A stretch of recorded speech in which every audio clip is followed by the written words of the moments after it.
Ngayong araw ay dumating na ang ating biniling rim set para kay Kulugo. Kaya wala nang patimpik-timpik pa, buksan na agad yan.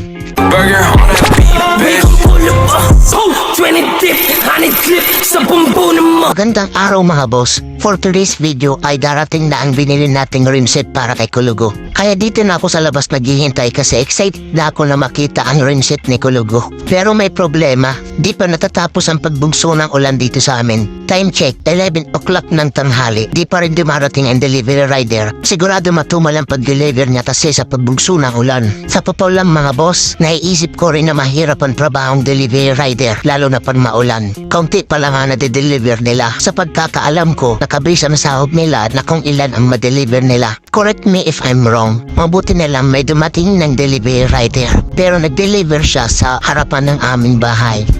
At syempre ako nakahanda naman ang aking pambayad.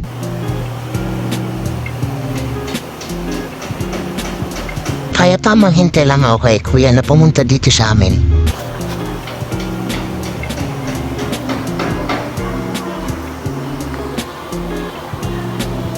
Oh shit, parang hindi si kuya magde-deliver sa akin.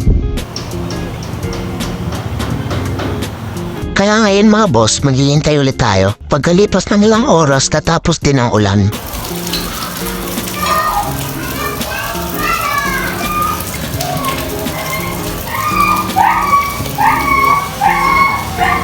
Sa wakas, dumating na rin ang pinakihihintay ko. Naka L300 pala ang delivery ko sa amin. Akala ko nakamotor lang. Kaya salamat kay kuya. Let's go, unboxing na.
Kaya ngayon mga boss, di pa natin ito makakabit kasi wala pa tayong gulong. Kaya dito na magtatapos sa video na to. Salamat!